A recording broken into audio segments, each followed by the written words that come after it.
being 15 years old. You're a straight-A student. You live in a wealthy New York suburb. You attend a prestigious private school. But behind the perfect exterior, you're a cyber criminal. And not just any criminal. You're the mastermind behind a $24 million cryptocurrency heist. This is the true story of Ellis Pinsky, the teenager who almost pulled off one of the biggest digital robberies in modern history. On the surface, Ellis Pinsky had it all. Raised in Irvington, New York, a quiet, affluent town with tree-lined streets and manicured lawns, he was well-liked, quiet, polite. He wasn't the kind of kid you'd expect to find on a hacker forum, but that's exactly where Ellis spent his time. Behind the screen, Pinsky was part of a growing underground. Teenagers who had found a digital loophole in modern security. It's called SIM swapping, and it's as brilliant as it is simple. Here's how it works. Hackers collect small pieces of your personal data, your full name, phone number, maybe your address. Then, they call your phone company impersonating you. With just the right tone and confidence, they convince a representative to transfer your number to a new SIM card. Suddenly, they're receiving your text messages, calls, and two-factor authentication codes. And if your crypto wallet uses phone verification, they've got access to your money too. In 2018, Ellis Pinsky targeted Michael Terpin, a crypto investor with millions in assets. Terpin wasn't some casual holder. He was well known in the blockchain world. Through SIM swapping, Ellis and his crew hijacked Terpin's phone number. With it, they bypassed security, drained his accounts, and stole nearly $24 million in cryptocurrency. Just like that, millions were gone. Terpin, unaware, had no control. His phone was his vulnerability, and a 15-year-old had just exploited it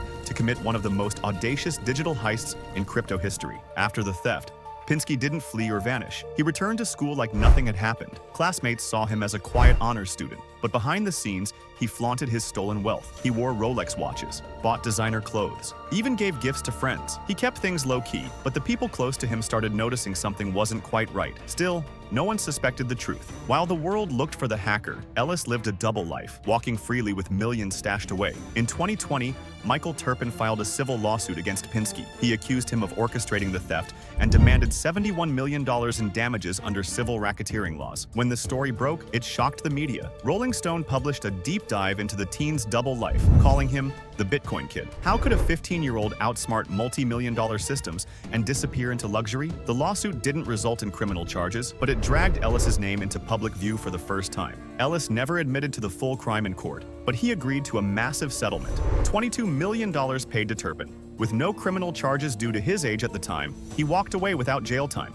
No trial, no conviction, just a civil deal and a sealed past. To some, it looked like justice. To others, a loophole that let a teen get away with a multi-million-dollar theft. Either way, Ellis Pinsky's name would be permanently tied to one of the largest personal crypto thefts ever recorded. Ellis didn't act alone.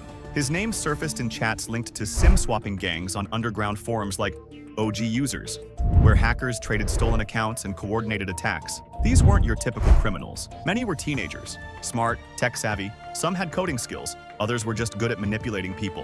What they understood was simple. People are the weakest link in cybersecurity. Not code, not systems, people. A convincing phone call could be more powerful than a line of malware, and that made their attacks harder to stop. As of today, Ellis Pinsky is silent. No social media, no public appearances, no interviews. It's believed he's living a quiet life, far from the spotlight. Some say he's completely reinvented himself. Others believe he's simply waiting for time to erase the headlines. What's clear is this: he faced no criminal sentence. And for a $24 million crime, he paid a settlement that may not even cover the full amount. He got caught, but he didn't fall, not like most would have. Pinsky's story highlights just how fragile our digital identities really are. He didn't need malware or a team of hackers.